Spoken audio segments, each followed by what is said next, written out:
First of all, I'll just tell you a little bit about myself. I'm not a California native, although I wish I was. It's the most beautiful state and area that there is. I'm from Colorado, moved here about 5 years ago. And I've always been a gardener. Been a gardener since a little girl, mainly food gardening and posies and flowers around the yard. And moving out to California, when I heard someone say that if you drop a seed anywhere, it will grow, I thought that was just a saying that everything grows really well here. No, when you drop seeds, they grow. You don't have to plant them, you don't have to water anything. Seeds grow everywhere.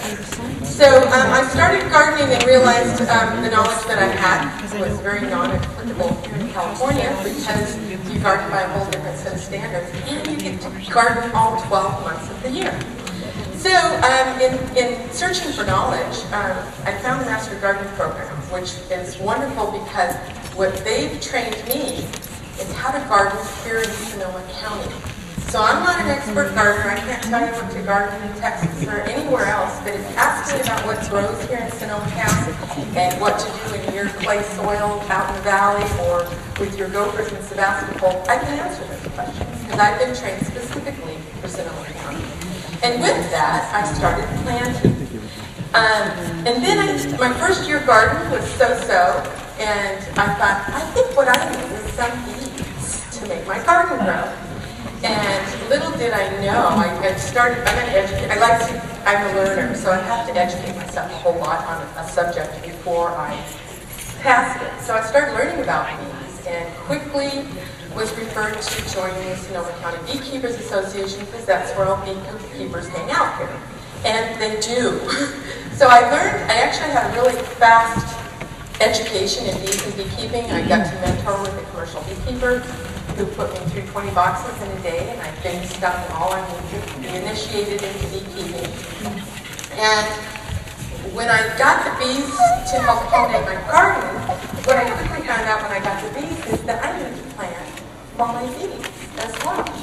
And it kind of got me on a search of what pollinator gardens are and how can I best feed my bees. So I'm kind of coming from a different place than a lot of our speakers today talking about pollination specific or what's happening in the agricultural community. My concern as a beekeeper, let me ask really quick, how many hobbyist beekeepers are in the room here? Oh, good. This is my crowd. This is who I'm talking to. So I might be not talking directly to other people that are more into agriculture, although the Ag Extension Office offers plenty of good information for them. But as I'm beekeeping, I'm thinking, how can I make get more honey to taste better, and how can I help my bees survive from year to year? So in the beekeeping and hobbyist beekeepers, there's a lot of controversy going on around traditional beekeeping and using a lot of treatments with our hives because of the many diseases and problems that our bees are facing today, or going a more natural route and letting bees fail if they're going to fail, if they're too weak to survive, and then only depending on stronger bees that do survive. So it's the survivor of the fittest. And in doing so, and if we're all going to be making this shift, because it's kind of a consensus of a lot of individuals, because it's not our business. You know, we're not paying the bills with the honey that we make, or else we might look at it differently. But we do have a choice. And so if we're not going to treat our bees and not do all the things that are helping them along, what we do have to do is provide a good diet that's year-round. So some people with failing hives, sometimes they're just in the wrong place and there's just not enough forage out there for the bees. Somebody brought this to my attention really quick that maybe not everyone knows what forage is. Because if you're not a beekeeper, you might not. Although the word forage, everyone forages, we forage for foods. But for bees, specifically, it is, it is both pollen and nectar. Okay, nectar provides the sugars that give the bees the energy to get around. And the pollen is the proteins and fats that help the bees mature. And then they feed both of them combined to the baby bees to grow them. So what I'm going to talk to you about today is really the mechanics and the things that you need to know to garden in your space for bees. I do have a little bit presented that I was going to talk about our wonderful little bee friends, but I think that we talked a lot about what that relationship is with pollen and that everyone knows what it is. So I'm going to skip it and just move into the things that we need to do for our bees. Right now there is a decline, and there's a lot of controversy even in the few speakers that we have as far as the percentages and ratios of how much food that they would impact us and our environments.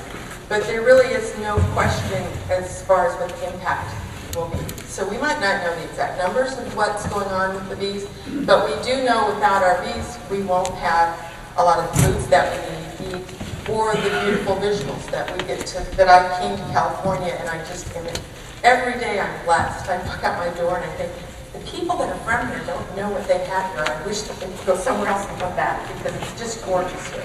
It's beautiful here, it really is. And we're blessed with diversity of every kind.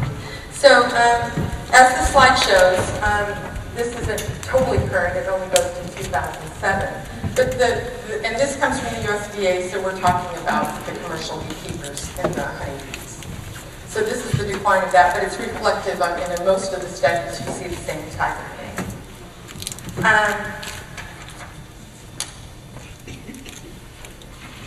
And then we'll move on, because that's all I wanted to talk about.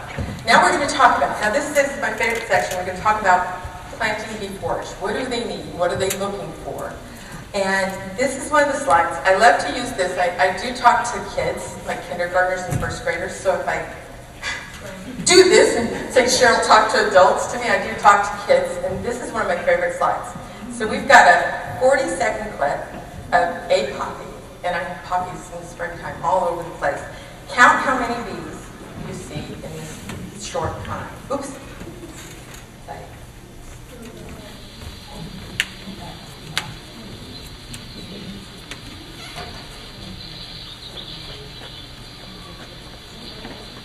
Poppies are just wonderful because they're like little playgrounds with bees, and but because there's more coming, that's why.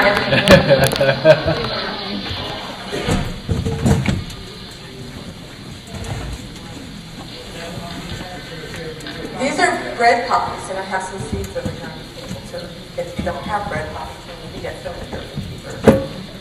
So as you go along, a total count that most of the kids and I have come together with is that there's 12 altogether, because they do fly in and fly out.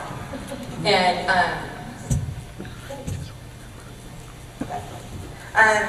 so feeding our bees is really important. And what we plant in our area is a very minimum of what they forage on. What we're seeing in our yard and our spaces, it's very minimum.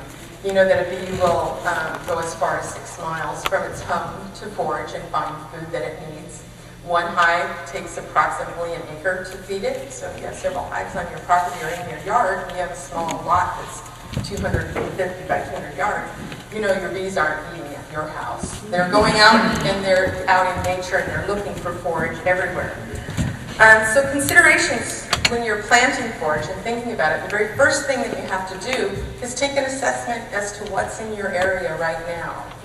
And that's as simple as starting out looking in your immediate area, if it's your yard, or some people live in townhouses, and there's urban beekeepers in the city that have bees up on the roof. But you start out and just look in your immediate area, what do we have, and take note of it. Because that's going to be your first step as you're planning and thinking of planting forage for your bees.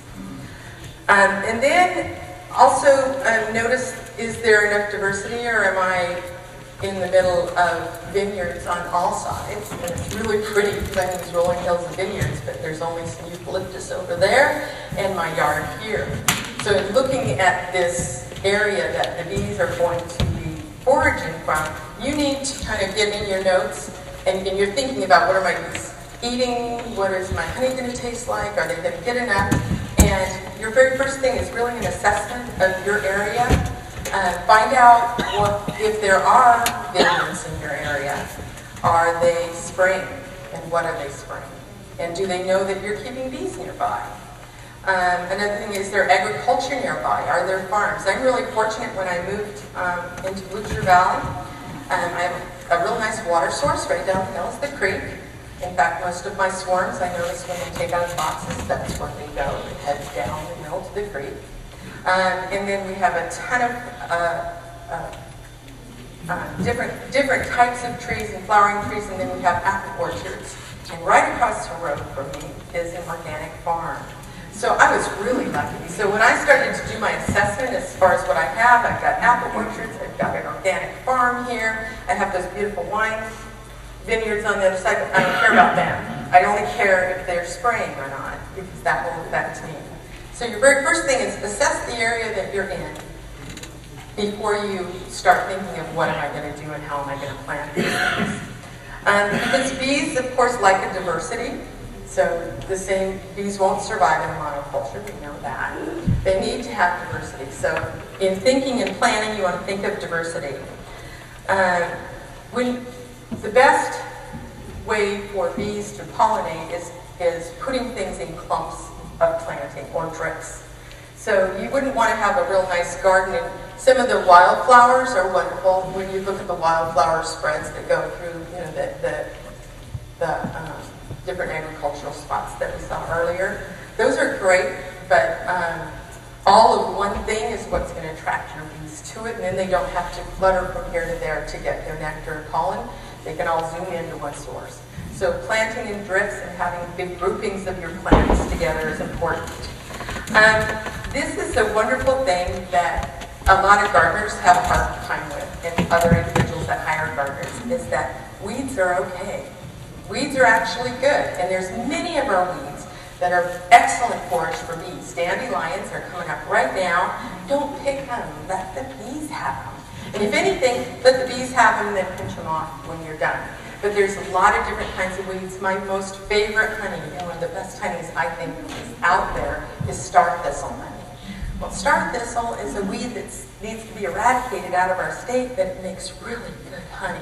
So when you're gardening, consider leaving some of them. You know, weeds are actually okay. I think a lot of gardeners got OCD and wanted to cover everything with mulch and perfect rocks or whatever thing. Let weeds grow, and if they start impeding and choking your plants out, that's when you pull them. So when they start to compete with what you're growing, that's when you should take them out and take them out. Now, I did mention the wine vineyards. They're not the only ones, because a lot of agricultures as well do use contaminants. Any of the sides, the herbicides, pesticides. They are deadly to our insects, and everybody knows the findings. I'm not going to go into a lot of that, but if you feel that there's a necessity to use any type of insecticide, remember our bees' patterns in their lives, and they come out during the sun, during the day, and then they go back in the evening. So if there is a necessity to spray for anything, do it early in the morning or later in the evening when the bees have gone home for the day and things can settle.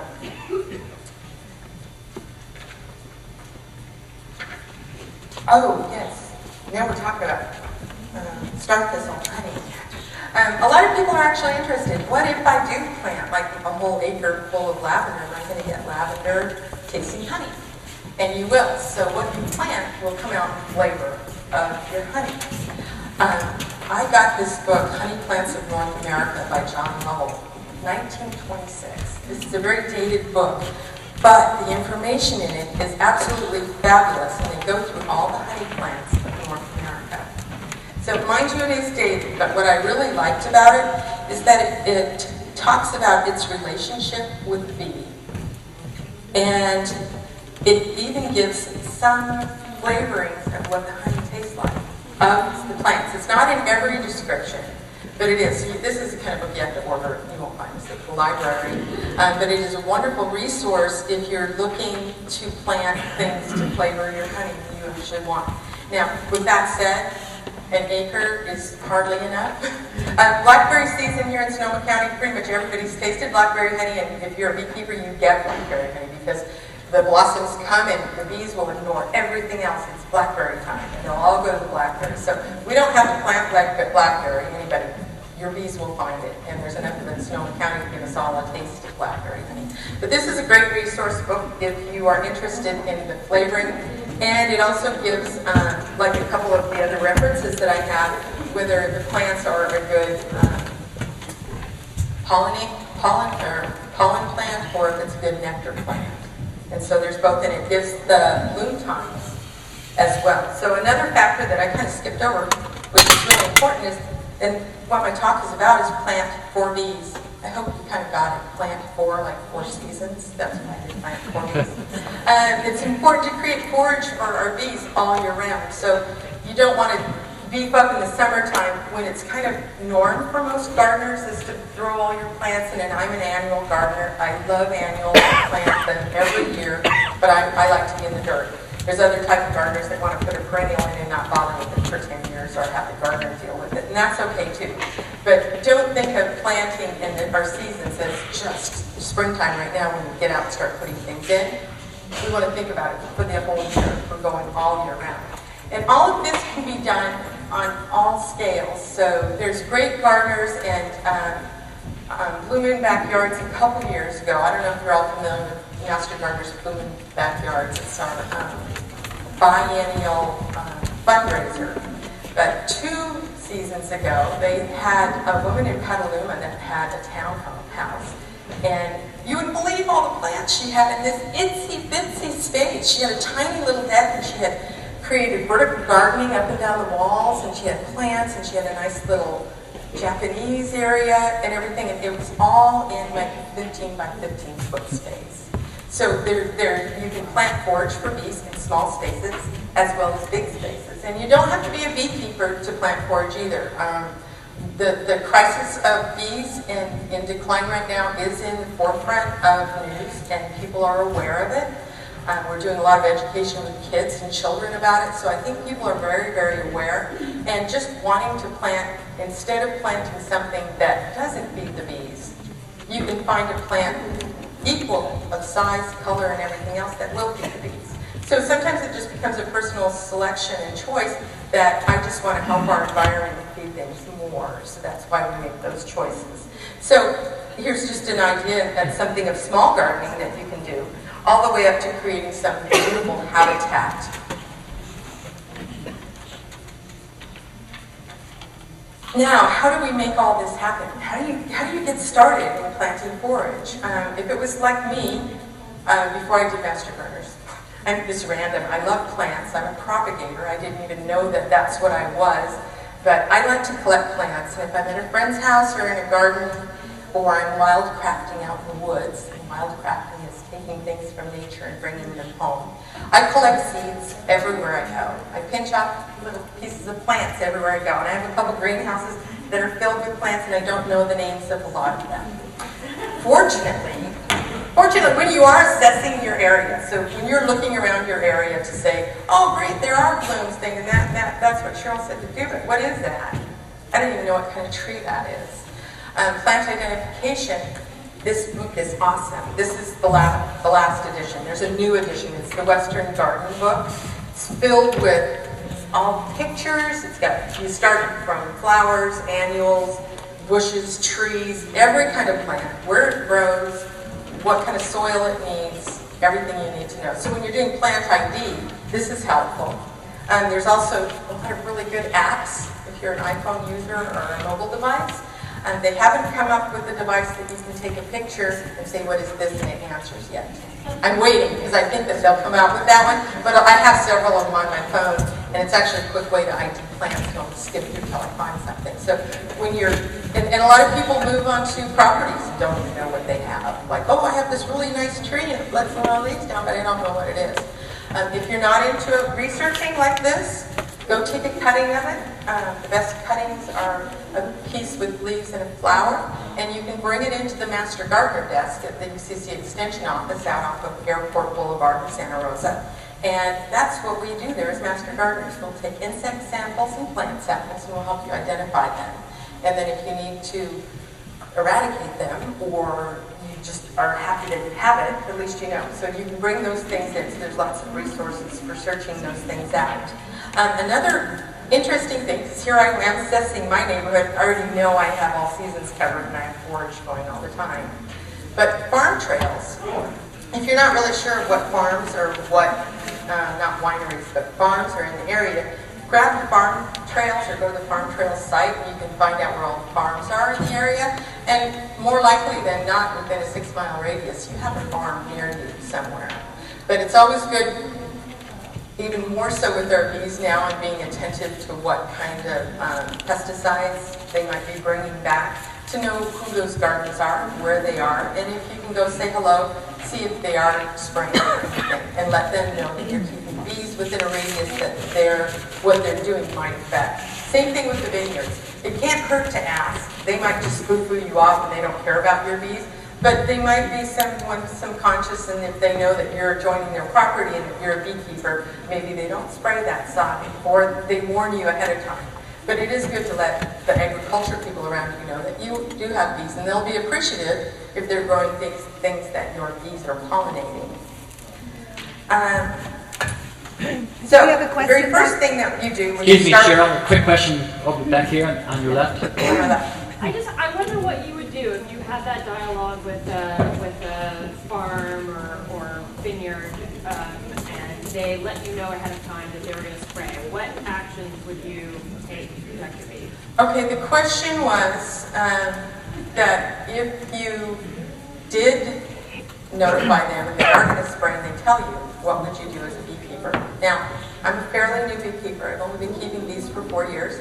My immediate thing was I would take a wet sheet and throw them over my hives that day. That's what I would do, but maybe there's other beekeepers that have. You could move your hives. I mean, you can staple a little screen on the front and take them down the road to neighbor. Marilyn? You could ask them to spray later in the day. When the bees Asking them to spray later in the day. True. Another thing is, even if your neighbor's doing Roundup, if he knows that you have bees, and if you're just going to do Roundup, please just do it early. Get out there at 5 a.m. and do your spraying, or after 6 at night when my nurse has gone in. And most people, I think, if they know that you're there and they know that there's a concern, they'd be considerate enough to let you know. So that's what I would do. But there might be other solutions. There are rules about spraying with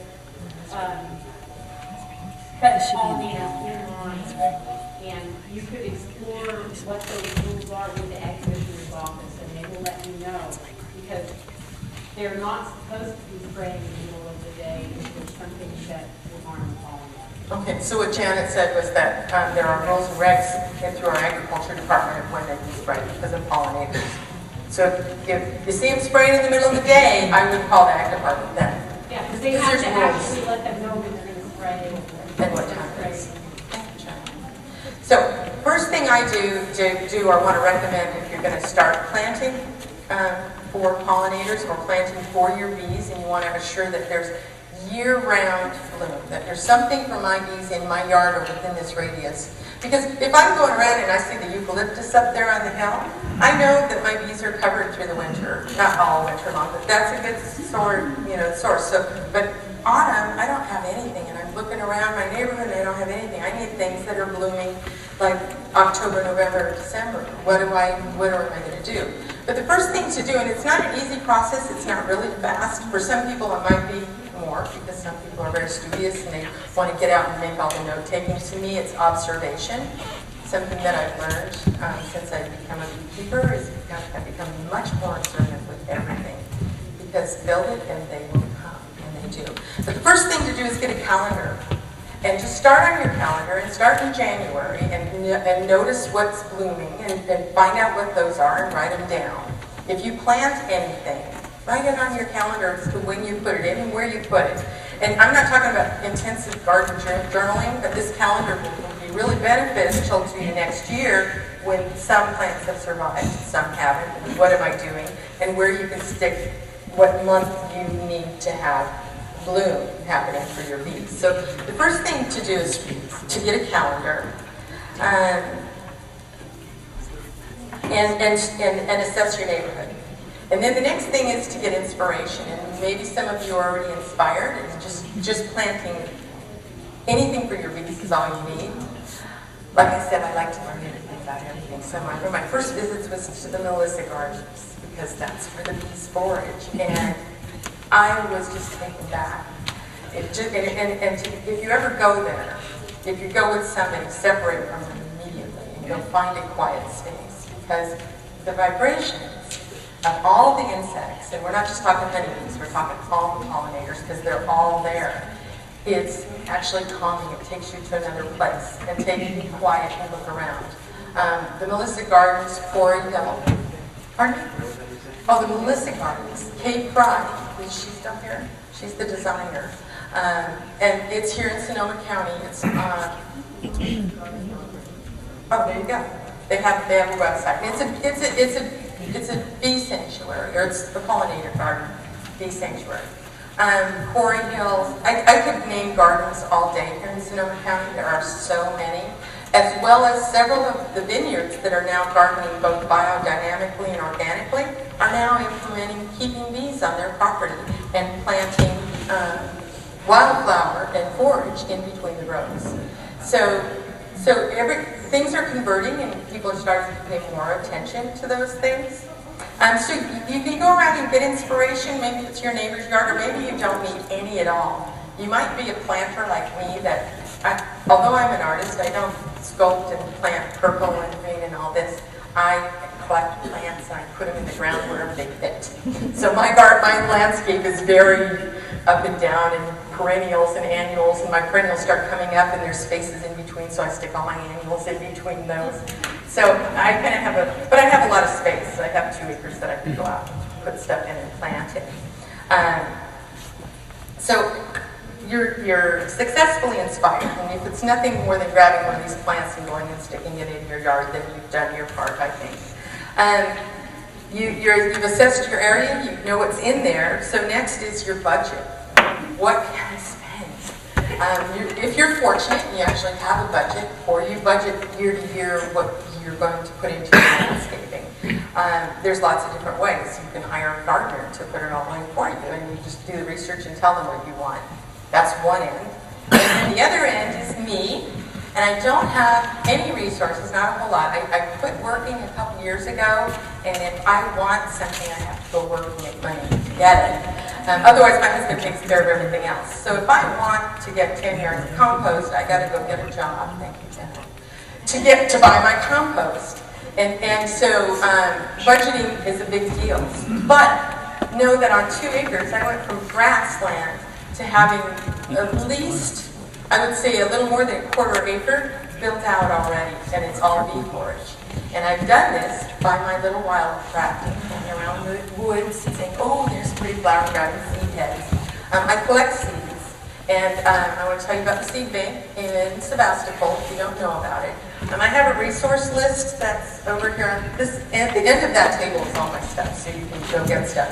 And on here is everything that I've told you about, if I've mentioned it or something, resource, websites, places to go, a couple of the cool apps that I told you that on your iPhone if you want.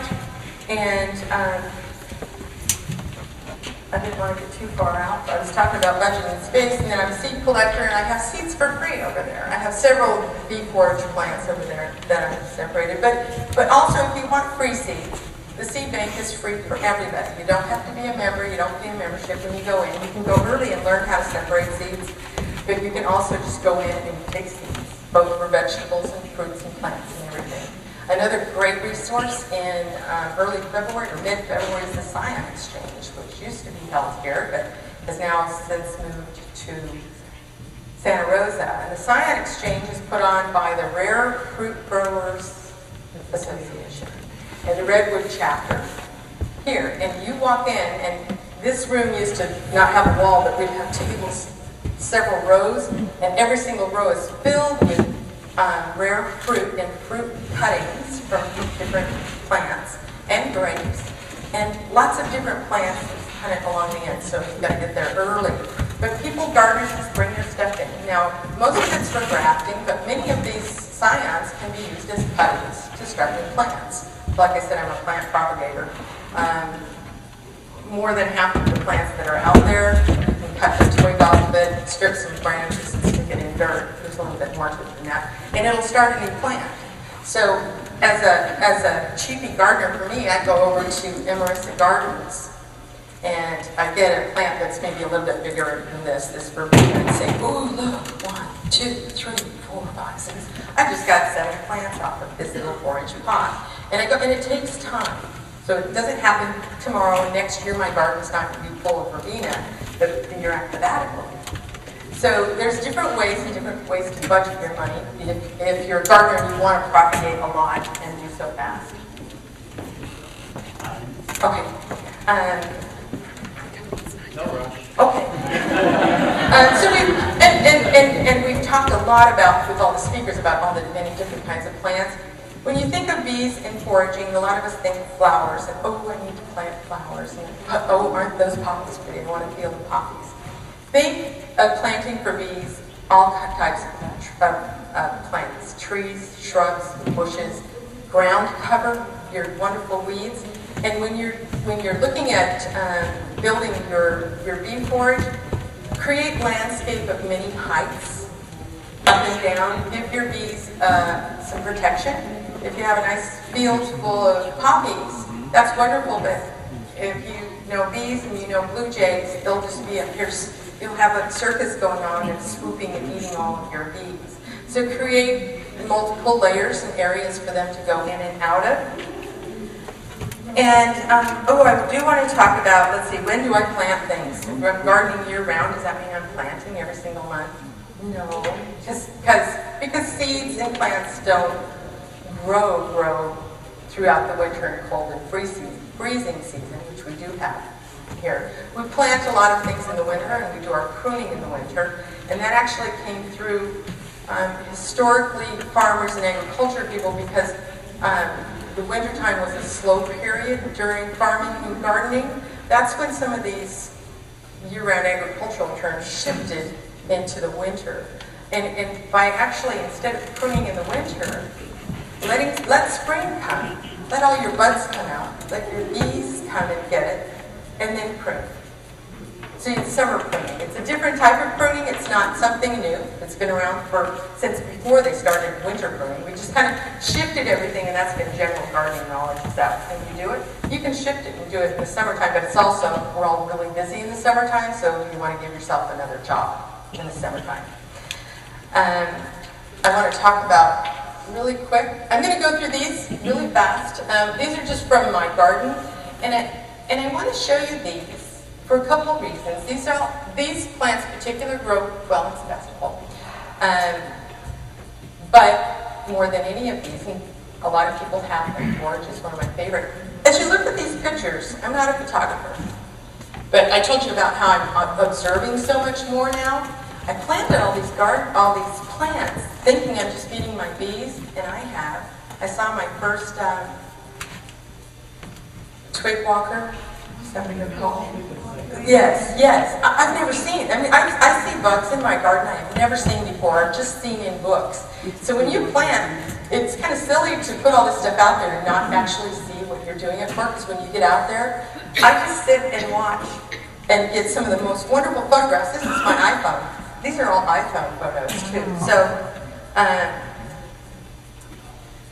of course, poppies. I can't say enough for poppies. And I did bring quite a few of them. Make sure you grab a bag of poppies.